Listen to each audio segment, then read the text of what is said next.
The NFL season is officially over, and we are in draft season. I do not care what y'all say about baseball season. We are in draft season. We got the combine in about 6 days. Today's February 20th. February 26th is the first day of the combine. And I wanted to talk about 5 stories to look at before the combine. And Daniel Jeremiah is one of the most respected mock draft people in the community. He has sources and he knows what he's talking about. And he just dropped a 2.0 mock draft. And I wanted to look at that as well to talk about what I'm talking about today. So let's look at it. The natural pick that most people have done for months now for the Patriots since they've had the number 3 pick locked in is Jaden Daniels. And it makes sense. They sort of have a need at quarterback. Mac Jones has not worked out for them. They have a new coach. They're going to be in a new era without Belichick. So let's go into the new quarterback. But Daniel Jeremiah takes a different route that I think a lot of people have been talking about, but haven't been really doing since the Patriots have been locked in at 3. So he went with Marvin Harrison Jr., and it makes sense. Marvin has been talked about as potentially the number 1 overall pick since the beginning of the year, and he backed it up with his performances all year long. The thing is that the fit that would work for them? Do they rather take the most important position in football, or would they rather take a receiver? And I get where he's coming from, and I get where a lot of people are coming from in this instance. Well, the Patriots don't have a lot, and it would be very difficult to fit all of that around Jaden Daniels and put him in a position where he might not develop very well, just like Mac Jones didn't. The Patriots receivers are not very good. As you can see here, Demario Douglas is a very good receiver. He's developing and he's good and young. But there's things like Kendrick Bourne, who has had health issues. Juju Smith-Schuster, whose knee has been reported to be really messed up, and he really struggled all year long. Both tight ends are going into free agency. Both tackles for the Patriots are both going into free agency. It makes sense for them to say, okay, we're not ready for a quarterback. Why don't we go with the best receiver prospect of arguably all time? And his 8th pick is J.J. McCarthy. And I know what a lot of people are going to say. Wow, why is he the 8th pick? And the quote around him is he's going to get someone fired. A lot of people are low on him. You can see as a stat, it's 22 touchdowns and 4 picks. That's very good and efficient for a quarterback that doesn't throw the ball a lot. But he doesn't throw the ball a lot. They took the ball out of his hands a lot of the time. They were a rush pass. They were a rush offense. And in a lot of the big games, they really didn't throw the ball. And if they did, he didn't look that efficient. There was a time this year where he only threw 8 times and threw 3 picks against Bowling Green. So I understand people's skepticism there, but there's also other things to look at. Michigan fans will tell you that he probably could run a 4.4. I think a 4.5 is closer to him, but he's also 6'3". He looks shorter on the field, but apparently he's 6'3", and it's measured up. Like, he's taller than Harbaugh, and Harbaugh's 6'2". He's taller than Mahomes, and over time in an NFL weight room, he could probably beef up. He's extremely fast. There's arm talent that has been shown. It's just, what else is there, and what else are we going to see at the combine that's going to show the public exactly what these scouts are apparently seeing? And then next up, corner rankings. I did a video on my TikTok earlier, around like 3 or so months ago, and I always said Kool-Aid, Terrian, Nate were the top 3. Things have changed. Cooper, in some people's eyes, was looked at as the top guy, as a potential 10 pick.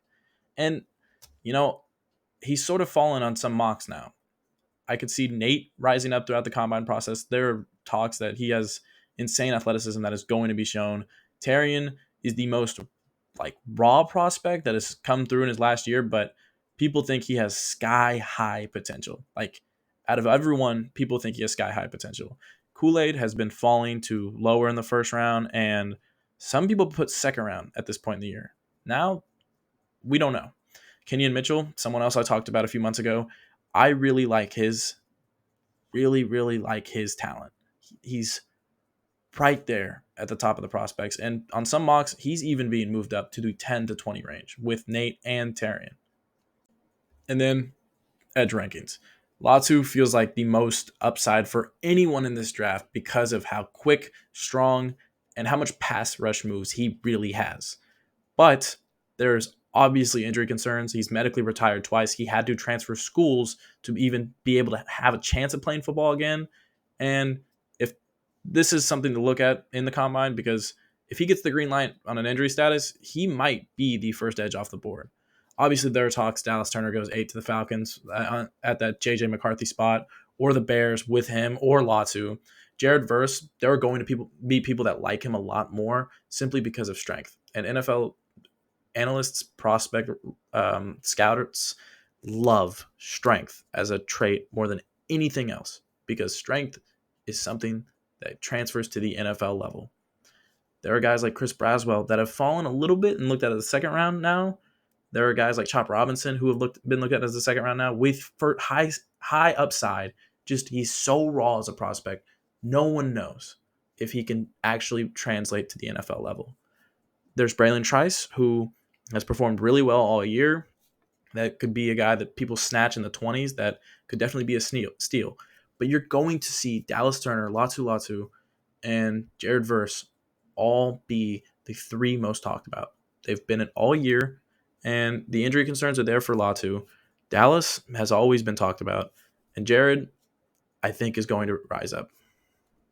And finally, the last thing to talk about is quarterbacks. I mean, I've already talked about J.J. McCarthy. We've talked about Caleb Williams and Drake May. Everyone's talked about him. But this draft is really going to start at the Patriots pick, like I said earlier. Drake May and Caleb Williams are looked at to be the first two picks. There's already talks that Justin Fields and the Bears have already explored options as Justin Fields has unfollowed them on social media. And we're in that era where that's where we know things. And the Bears also received trade interest at the Senior Bowl. There have already been reports of that.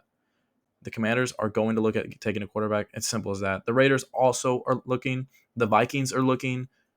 This is a very interesting draft. And there are going to be teams that possibly move up. And not just these teams. There's talks of the Broncos moving up. The Buccaneers have always had interest in quarterbacks throughout the year and have been connected to guys like Bo Nix and J.J. McCarthy. You could see Seattle taking a shot at a quarterback with the new era of Mike. I can't even name the head coach at the top of my head right now.